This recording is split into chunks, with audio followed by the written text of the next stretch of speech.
वैसे तो हमेशा ही वेब सीरीज़ रिलीज़ होती हैं ओटीटी प्लेटफॉर्म्स पर, लेकिन यूट्यूब पर टीवीएफ ने एस्पिरेंट्स नाम का एक वेब शो रिलीज़ किया जो कि काफ़ी ज़्यादा चर्चा में रहा।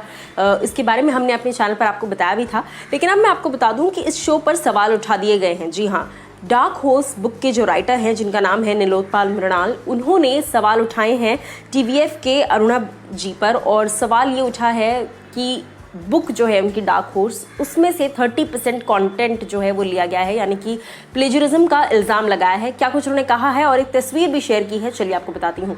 नमस्कार दोस्तों, मैं हूँ ज्योति नाहक और स्वागत करी हूँ एक बार फिर से आप सभी का शुद्ध मनोरंजन में।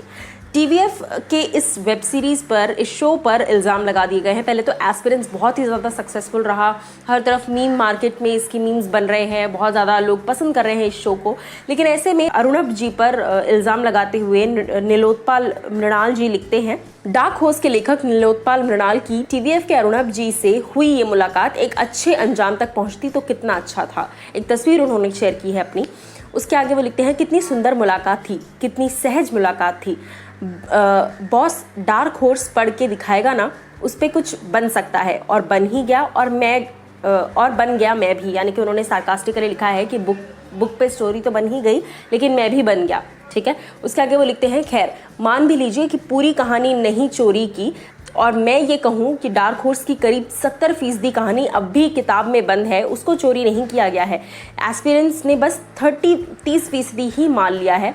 ये अनुपात गणित का नहीं, साहित्यिक अंदाज का है। वो कहते हैं कि आर्टिस्टिकली मैं कह सकता हूँ कि 30% कंटेंट जो है वो मेरी बुक से लिया गया है, लेकिन मुझे कोई क्रेडिट नहीं दिया गया इस बात का, और इसको एक अलग ही अपने अंदाज में पेश कर दिया गया है। ये सारी बातें उन्होंने कही है। उसके आगे भी वो बहुत कुछ लिखते हैं। काफ़ी एक अच्छा खासा बड़ा पोस्ट उन्होंने लिखा है और सार्कास्टिकली उन्होंने ये सारी चीज़ें लिख दी है। इसके आगे लास्ट में वो पीएस लिखते हैं, पोस्ट स्क्रिप्ट लिखते हैं, मेरी किताब अप्रैल 2015 में प्रकाशित है।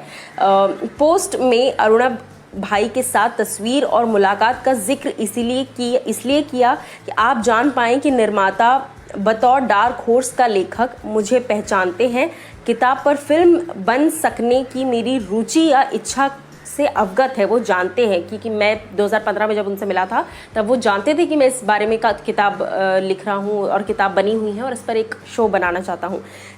किताब इसी वक्त पढ़ी गई होगी, ज़रूरी नहीं। किताब तो 2015 से प्रकाशित है, यानी कि काफ़ी लंबे अरसे से बुक जो है वो अवेलेबल है। लेकिन हाँ, कब लिखा गया है, स्टोरी कब बना दी गई और अब जाकर स्टोरी बनाई है, सो डेफिनेटली प्लेजरिज्म तो है ही, लेकिन कॉपीराइट का भी इशू आता है ऐसी चीज़ों में।